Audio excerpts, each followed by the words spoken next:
right, I'm back.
Child's Dentist is a member of the Ohio Dental Association and American Dental Association, so you know you're being treated by the best. To find an ODA dentist in your area, visit associationsadvanceohio.com.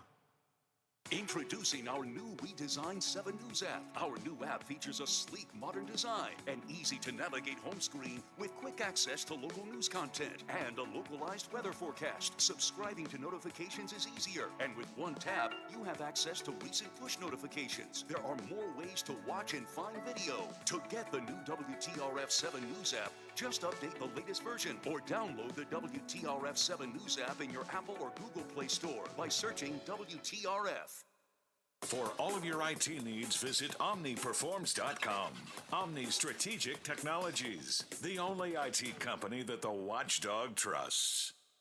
Who are the toughest men and women in the Ohio Valley? It's the 41st Annual Budweiser Tough Man Contest, co-sponsored by WTOV9, Wheeling, Ohio County CVB, Thomas Auto Centers, The World Gym, Jill's Gentlemen's Club, The Class Act, and ICR Equipment Rental Sales and Supply. Coming February 18th and 19th to Wheeling's West Banco Arena. See up to 100 men and women slug it out for thousands in prize money. Tickets are available at the West Banco Arena box office or online at westbancoarena.com. Or to charge by phone, call 800-514-3849. It's the 41st Annual Budweiser Tough Man Contest. Coming February 18th and 19th to Wheeling's West Banco Arena. And if you're planning to stay in Wheeling on the Tough Man weekend, the Wheeling, Ohio County CVB is offering special hotel rates for Tough Man fighters, ring girls, and fans. For details, go to WVToughman.com. That's WVToughman.com.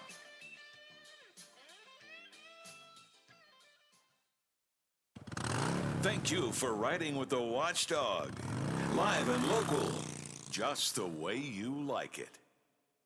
Being young protects us kids from a lot of things. Like paying bills. And boring meetings. Blech. But there's one big thing being young doesn't protect us from. That's COVID. Since August, COVID has made an average of 100,000 kids a week sick. But now, kids 5 to 11 can get a vaccine tailored to give us the best protection. For me. For us. For kids. We can do this. Find a vaccine near you at vaccines.gov. Paid for by the U.S. Department of Health and Human Services.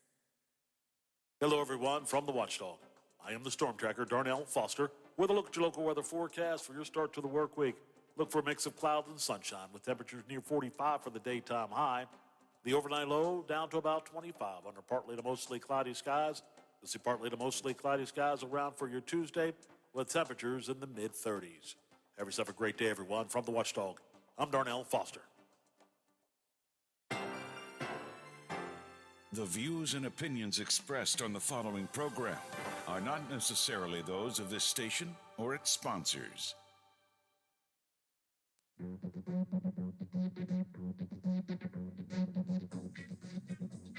On FM, on AM, online, on demand, and on video. We are where you are. The Watchdog Morning Show with Howard Monroe is here now.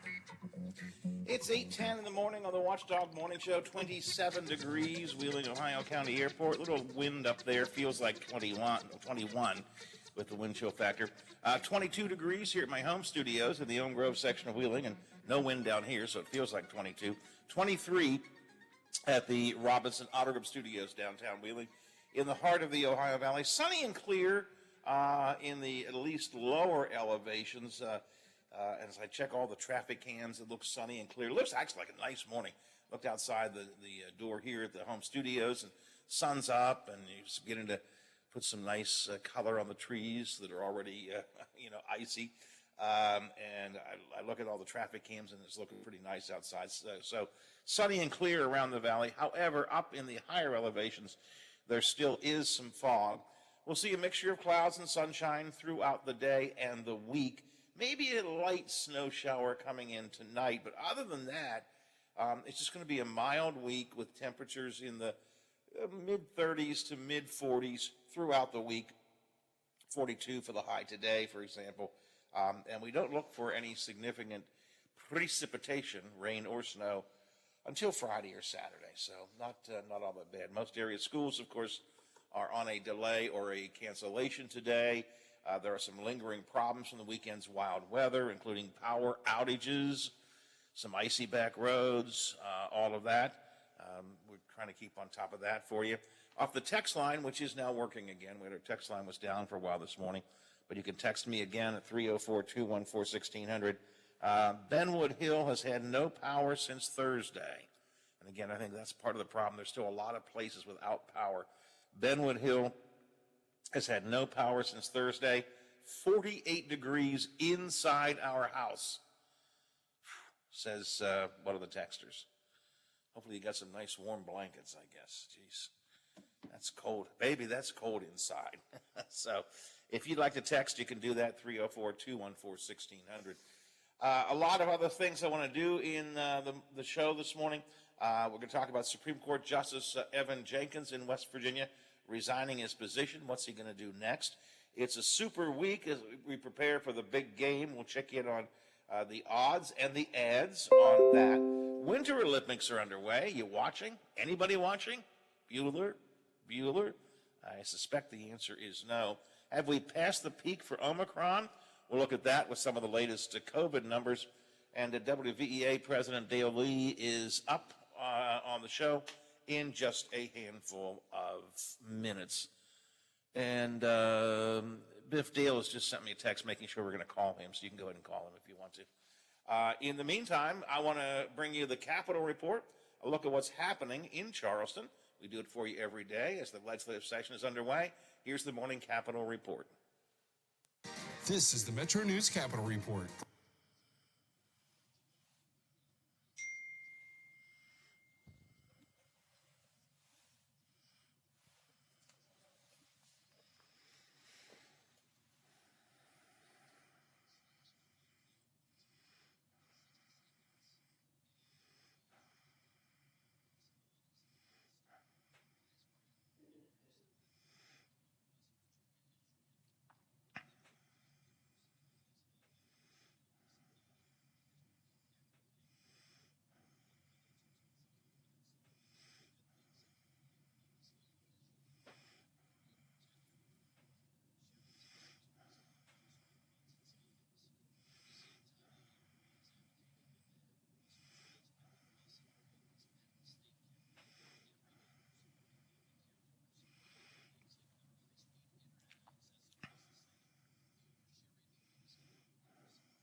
to get your fair compensation. We will work hard to make sure you get the money you deserve for your losses. Don't go it alone. If you're hurt in an accident, call us at 304-242-2900 or visit us at gelnerlaw.com. We'd like to help.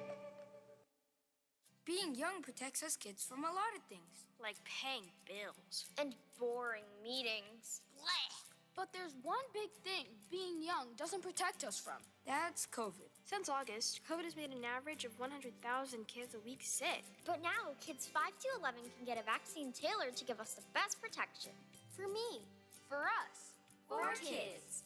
We can do this. Find a vaccine near you at vaccines.gov. Paid for by the U.S. Department of Health and Human Services. Sick of waiting for your furniture to arrive? Menards has the furniture you need in stock. Plus, you get a free rug. That's right. Buy any upholstered living room furniture at $2.99 or more and get a free 5x7 area rug. That's $149.99 in savings. Need a new chair? How about a sectional, a new recliner, or love seat? Buy one today, get a free rug. Hurry up. Get to Menards before they're gone. In-store only while supplies last. Save big money at Menards. CA House Music has all the gear to make your music legendary. With all the best gear, including Fender, Epiphone, Yamaha, and more, CA House will have you rocking in no time. Get the most for your money with everyday low prices. And we meet or beat internet pricing. Play before you buy and let our product specialists help you pick out the instrument that's right for you. CA House Music, supporting local musicians since 1872. Play music for life.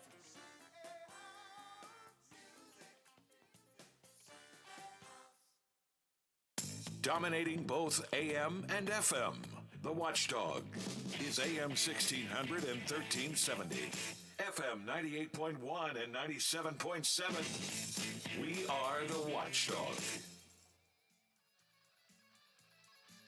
We're on air, online, on video, and on demand.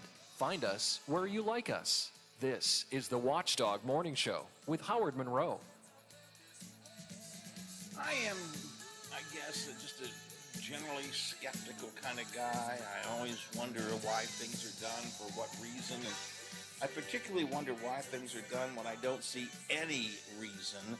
And that's why in West Virginia, House Bill 4011 has raised my eyebrows, and we talked about this a good bit over a couple of days last week. This is the bill that the Republican leadership has called the anti-stereotyping bill. I mentioned last week, they've done a great job of coming up with names for their bills this year. The bill that takes local control away from cities, for example, they call it the Interstate Commerce Act. This one's called the Anti-Stereotyping Act, which seems to me to be a backdoor way to put additional pressure on teachers. The bill technically would simply require school systems to publicly post their personnel training materials on things like race and sex and discrimination.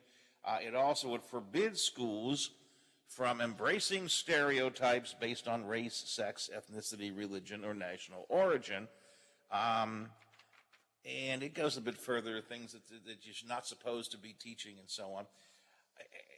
And my first question to all of this is, what's the problem it's trying to solve?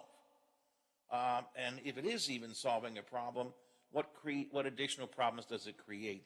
I thought I'd get some thoughts on that from the president of the WVEA, Dale Lee, who I know had thought it through because he was planning to testify on it last week, and they stopped their discussion before they got to it, Dale. Good morning, sir. Good morning. How are you, Howard?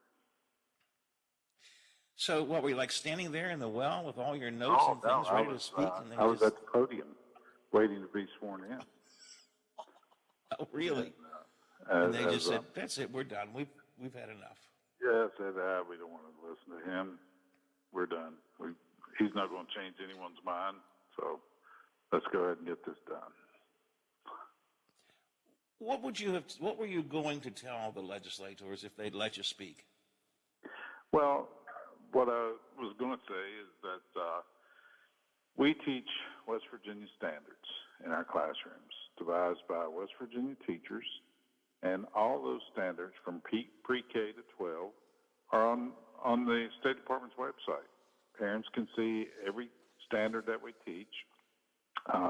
We have curriculum teams that approve the curriculum that you're going to be using. We have LSICs that has parental involvement. We make sure that parents know what the coursework's going to be throughout the year. All this is done. I don't see a need to have to take every piece of material that you're going to use and post it.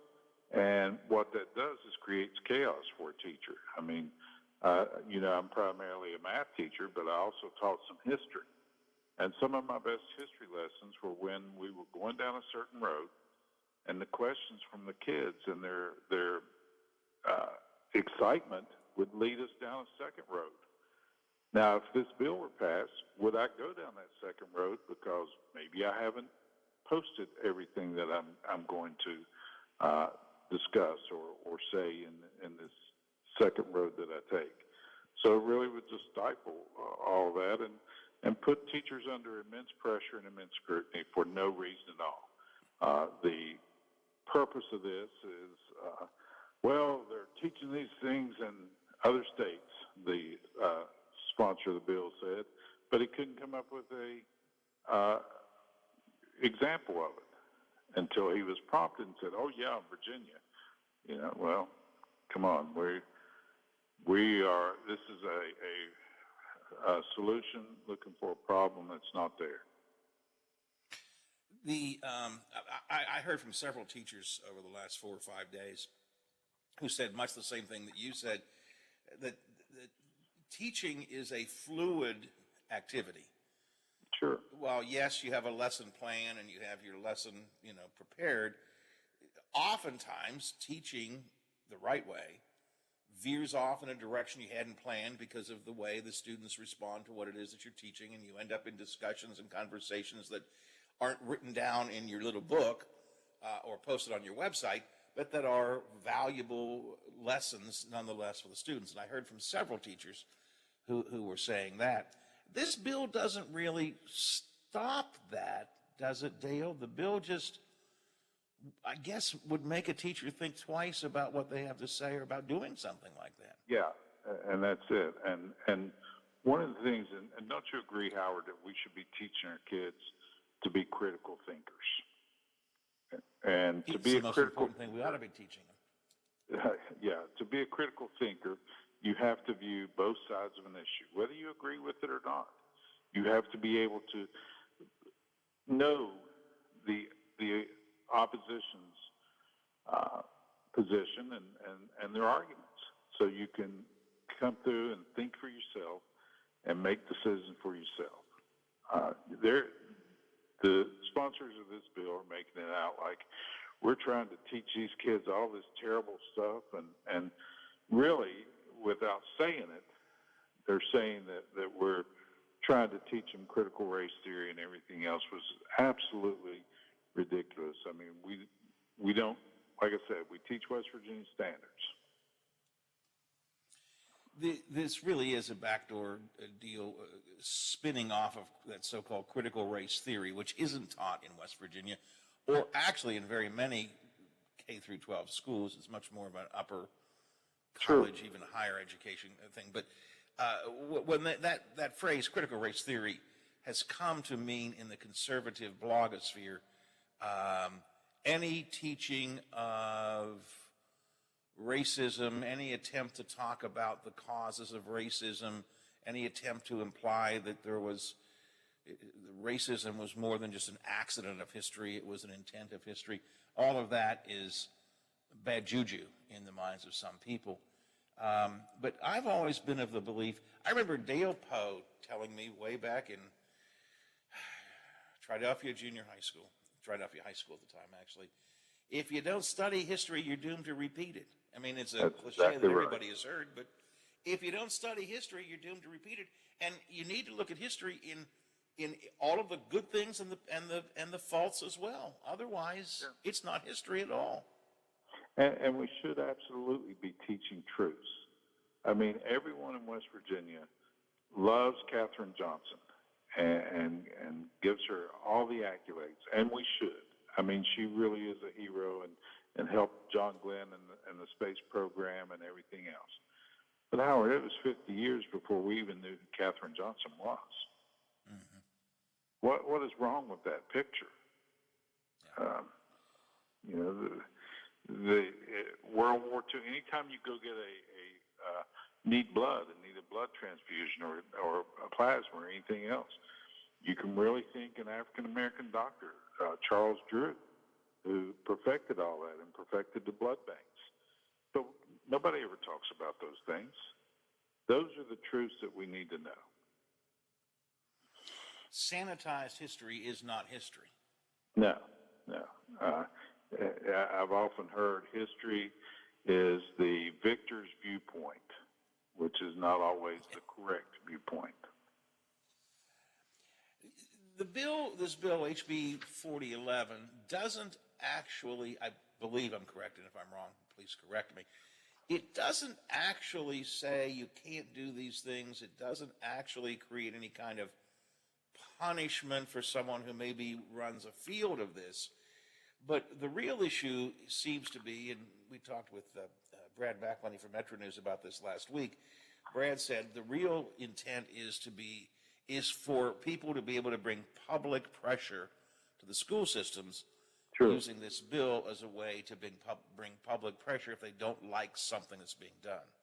Yeah, and the bill requires you to post all instructional curriculum material concerning non-discrimination, diversity, equity, inclusion, race, ethnicity, sex, or bias, or any combination of these concepts with other concepts, and such instructional materials shall identify at a minimum the author, the title, brief description, if a teacher has done something, and it also said the identity of the teacher if the instructional material was created by the teacher.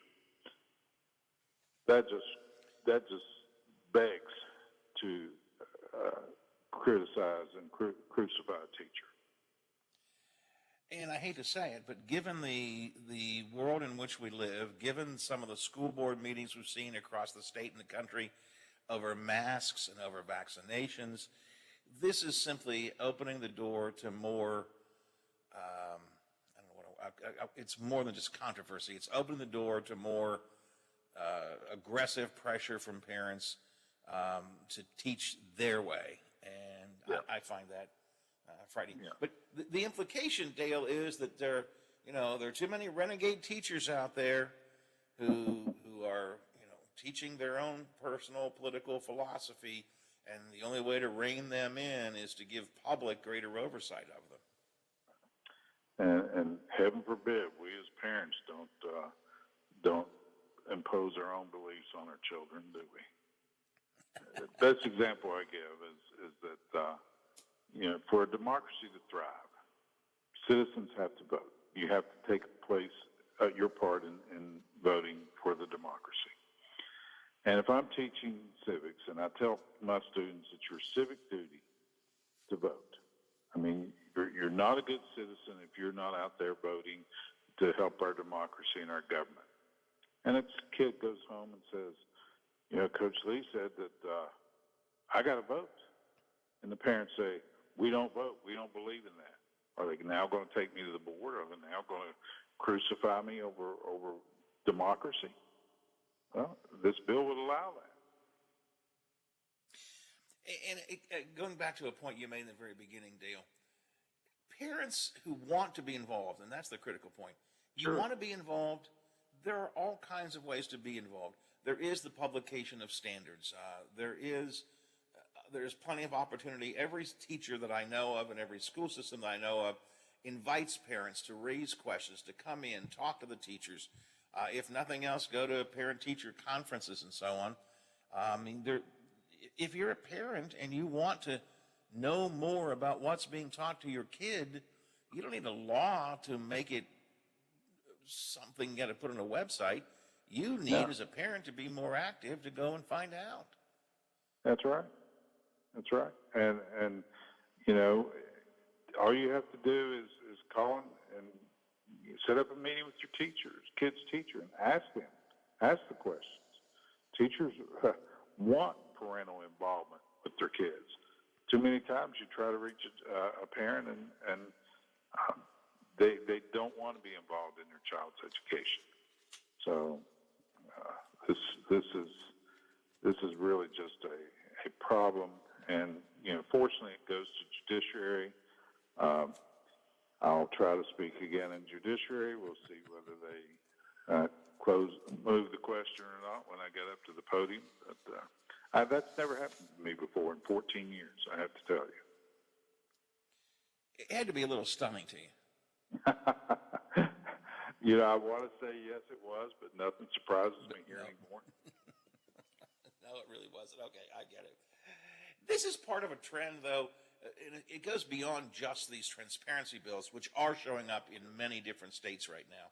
It's a new way that they're backdooring this concern over critical race theory. There also are some movements afoot to require cameras in the classrooms. I see where I think it's Iowa this week, they're debating whether there ought to be cameras in the classroom so parents can have a better idea of what the teachers are teaching. Do you have concerns about that as well? It's not being proposed, I don't think, in West Virginia, but it's elsewhere. I have real concerns about using it to see what teachers are teaching. I have real concerns with using it for evaluation purposes. That's what an administrator is supposed to go observe the classroom for. If there's a problem where it may catch some abuse, I understand that, and that's what it should be. I've talked to a couple parents who have a bill that's moving their child was abused here in Kanawha County. And they said, you're going to be against this bill, aren't you? No, I'm not against that bill. I'm against the bill if it's used for evaluation purposes. I'm against the bill if you're taking things out of context. But, Howard, I said to them,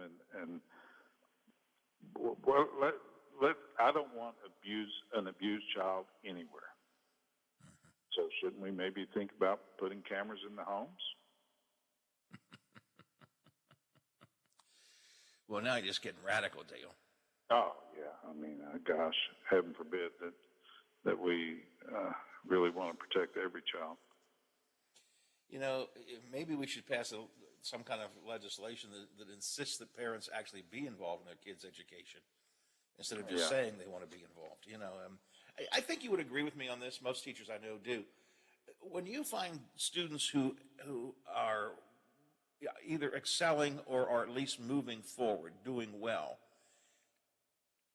90% of the time, it's when they have parents that are actively involved in their education, not looking on websites or not coming to school board meetings and pounding their fists about math or something, but parents who come to teacher conferences, parents who show up at the school and ask questions a little bit about what's being taught. When there's parental involvement, and again, correct me if I'm wrong, because I'm not a teacher, but I know a lot of them. When there's parental involvement, there is a greater likelihood of student success. Absolutely. Absolutely there is. And it starts when they're babies. I mean, I have a 17-month-old grandson, my first grandchild. And his mom, my daughter, reads to him constantly. At 17 months, he can point to pictures. He can do different things like that. That's exposing them at a very early age to learning. And, unfortunately, not every child is given that opportunity. Dale, this HB 4011, since the Education Committee didn't even have discussion on it, essentially, and cut off some of the witnesses, it does go to the Judiciary Committee before it goes to the full vote and full Senate, and has to be, the House has to concur. Nonetheless, it seems to... This sounds like a bill on its fast track to approval. Would you not say that's the way it feels? I don't know that, Howard. I really don't know that. I mean, the good thing about this double referencing system that we have is that you take 25 people and then have a different 25 people take a different look at it and a different view of it. And so sometimes they agree, sometimes they don't. So we'll just really have to wait and see whether the judiciary takes a close look at it.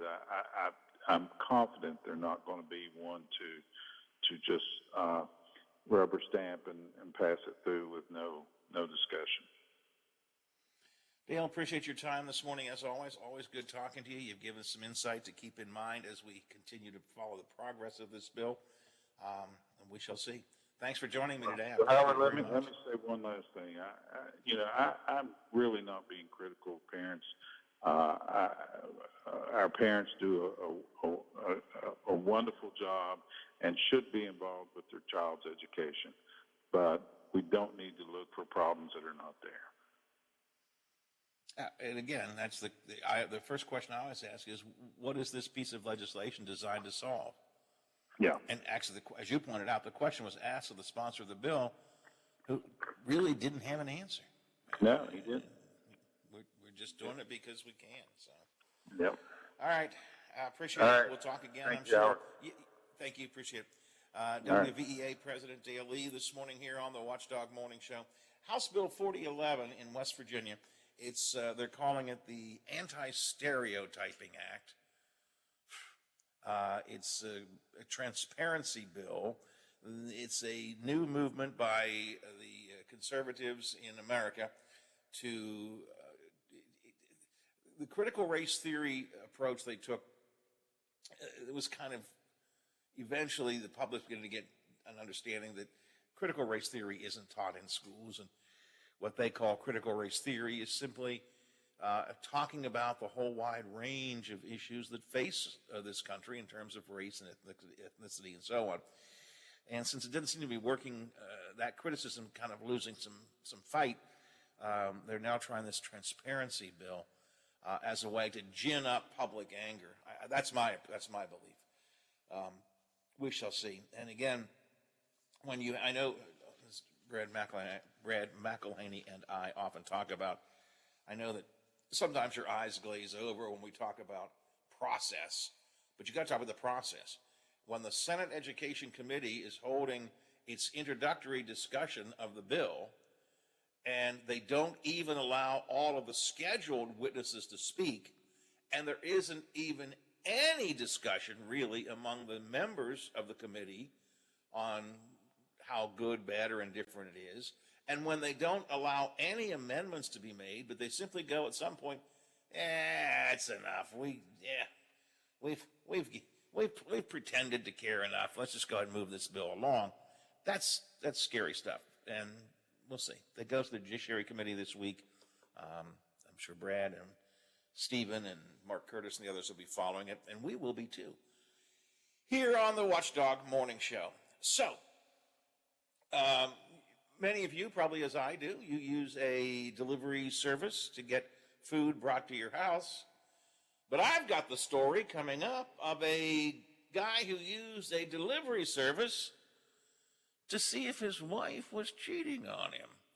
Tell you the tale coming up in a minute or two. But first, let's check some Ohio Valley headlines from the Big Seven, and it's time for the Morning Mountaineer Report. Tony is in as well on the Watchdog Morning Show for a Monday. Now it's time for your local news headlines from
Let's just start all over again. 3, 2, 1.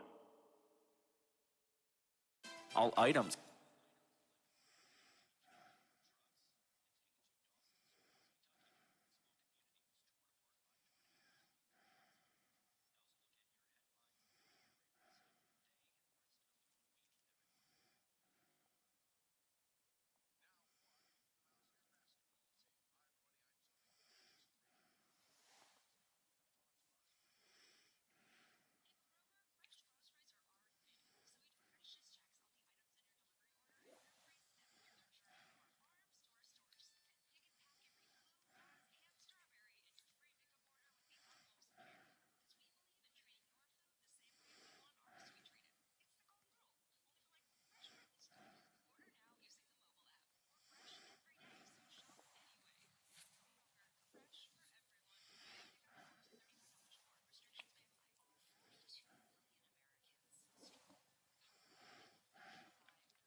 First step comes tomorrow against an Iowa State team that is 3-7 in the league and one spot above the Mountaineers, who are currently in the basement with a league record of 2-7. That is today's Mountaineer Report. It's brought to us by Kroger, the official grocer of WVU Athletics. I'm Tony Caridi on the Mountaineer Sports Network from Learfield. Plumbers and Steam Fitters Local 83 want to thank the owners and contractors of the Ohio Valley for using their locally trained workers to help build for the future. Local 83 helps design, fabricate, and build the gas infrastructure for the oil and gas industry here in the Ohio Valley. Plumbers and Steam Fitters Local 83 is 300 members strong and growing. They also do residential, commercial, and industrial work on both sides of the river. For more information, call Plumbers and Steam Fitters Local 83 at 304-233-4445. I'm Andrew Saul, Commissioner of Social Security. Beware of telephone scammers pretending to be government employees. Real Social Security employees will never threaten you. Callers threatening you with arrest or other legal action and demanding money are not from us. If you receive a call like this, hang up, do not provide them with any form of payment or information. Report the call at oig.ssa.gov. Hi, it's Tony Caridi, host of the CityNet Statewide Sports Line right here on Metro News. Join the Senator, Brad Howe, Coach Greg Hunter, and myself as we discuss the day's biggest sports stories, talking with coaches, former players, and sports writers from all over the state and across the nation, bringing you the latest from the high schools, colleges, and the pro game. So don't miss the CityNet Statewide Sports Line weeknights at 6:06 here on the Metro News Radio Network and streaming live at WVMetronews.com. Miss a part of the show? Want to hear a segment again? Check out our podcast page at watchdognetwork.com. The Watchdog Morning Show with Howard Monroe continues.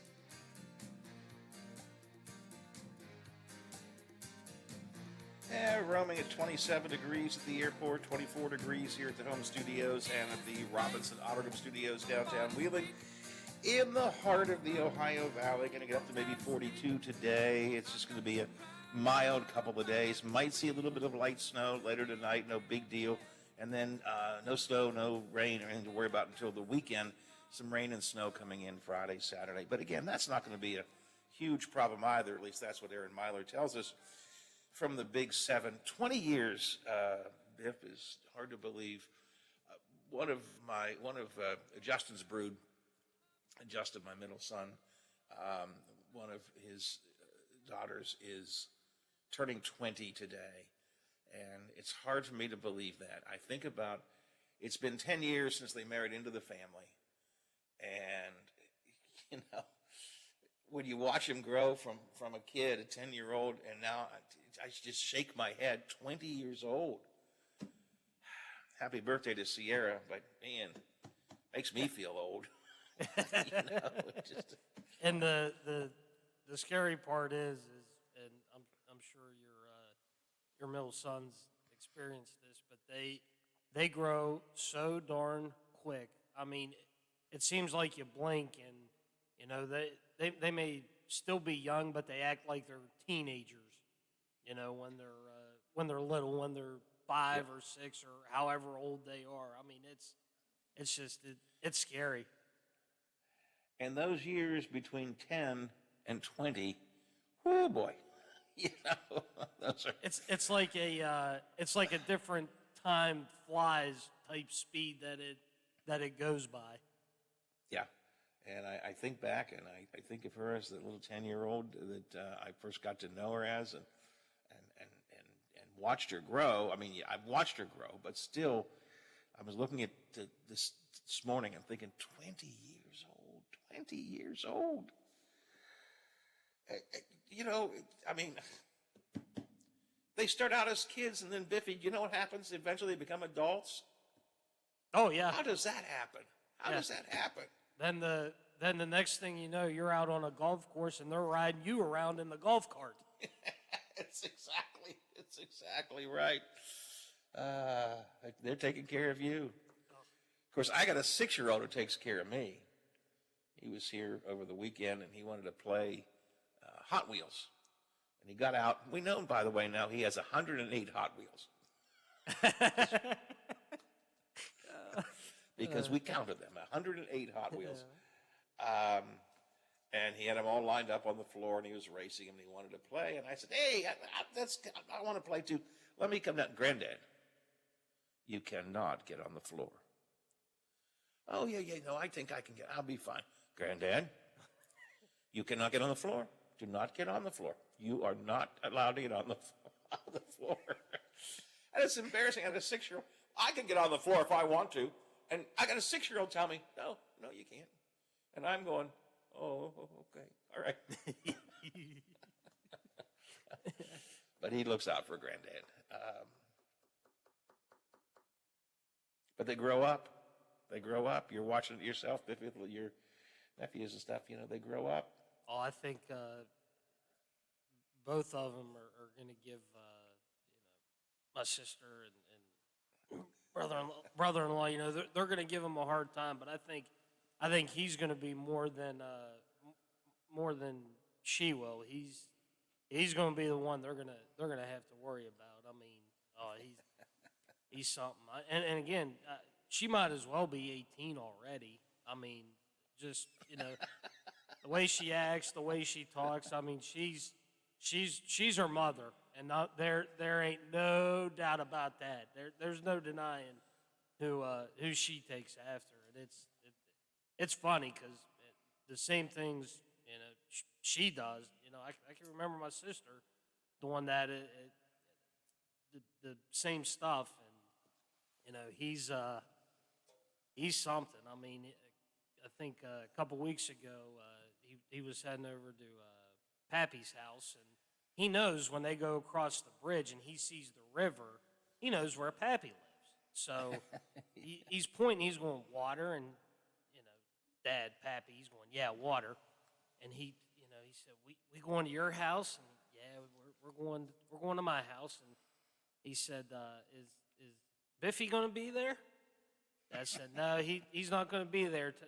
No, he's not going to be there. No, he's probably, we might have had a game or something. I don't know. But he's not going to be there tonight. He's working. He's working? Yeah, he's working. Okay, and that's it. But he's funny. I mean, they're something. But again, I mean, they might as well be teenagers. The way they act. Teddy's begun to ask the questions. His mom was telling me last night, out of nowhere, I guess yesterday, he said, Mommy, why did you marry Daddy?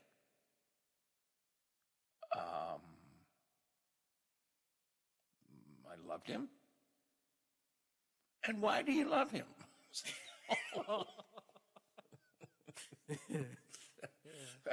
It's like this is going down a road that sometimes you don't want to go down. How far do you want to go down this road? And he told me yesterday, I don't want to mention names because he said, so-and-so asked me to be their Valentine. And I said, oh, well, that's nice. I said, and what did you tell her? He said, I told her I'd think about it.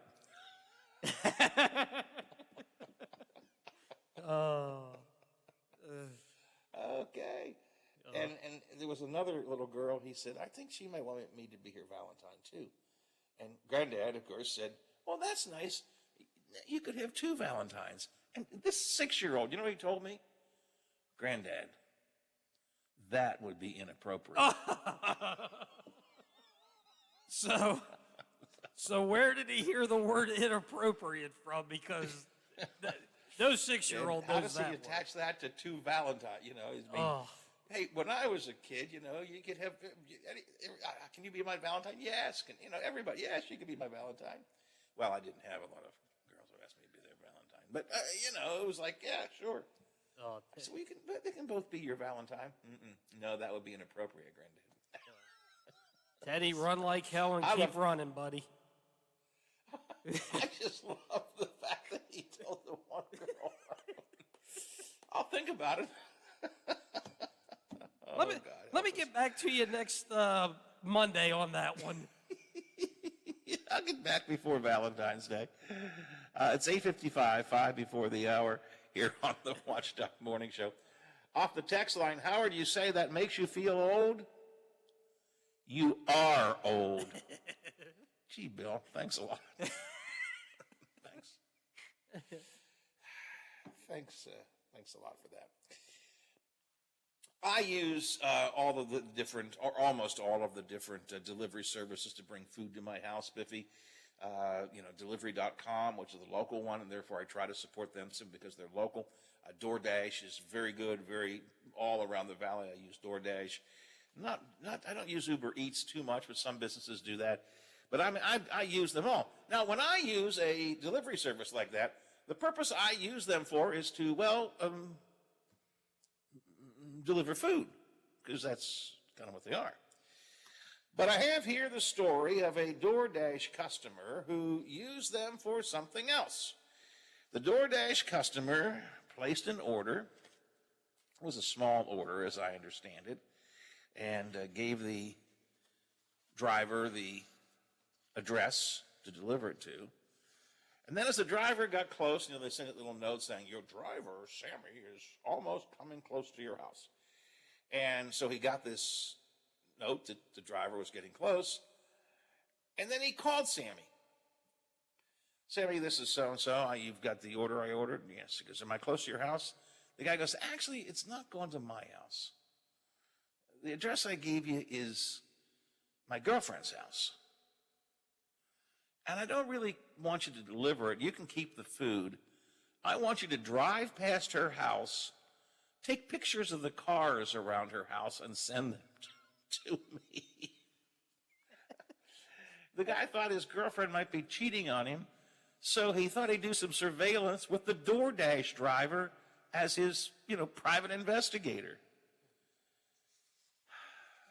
Then, like a fool, he posted it on Facebook, which means that no, I actually think it was on the TikTok that I still don't understand. He posted on the TikTok, and apparently his girlfriend discovered it as well. Interestingly enough, the DoorDash driver did it. He kept the free lemonade that the guy offered him, and he took some pictures and sent them to the guy. I would think DoorDash would not be happy about that. DoorDash, the company, but I don't know. I guess they're they're private contractors, right? So maybe they could be. I guess. Anyway, I just thought that was interesting. You use the DoorDash guy to be your private investigator. Doesn't say. I don't think it tells me if. I don't think the story tells me if there was another boyfriend there or not. It just says the guy did take the pictures, but it doesn't tell me. Maybe he knew by the car, by the car in the picture, if he was there or not. Yeah, I think that's what he was aiming for. He was figuring he would recognize the car if, Betsy Sue had Sammy over or something. I don't know. Anyway, the DoorDash driver got paid, got himself some free food, and got a story to tell on the TikTok. 9 o'clock on the Watchdog Morning Show. I want to do some COVID conversation coming up in the next half hour. A little political talk as well. And Biff, we introduced the whole controversy in the NFL last week, you and I, about the lawsuit filed by Coach Flores. And there are a handful of steps along the way in that I want to take time to talk about. And we will do that coming up next on the Watchdog Morning Show. But first, ABC covers the world.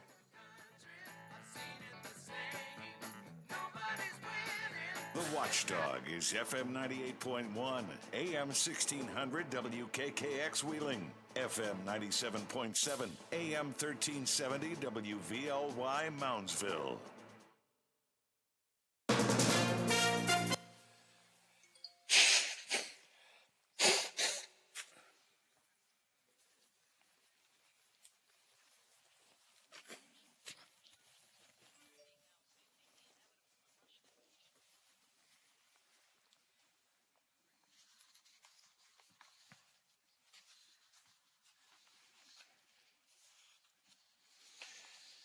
All right, back in a minute, Biffy.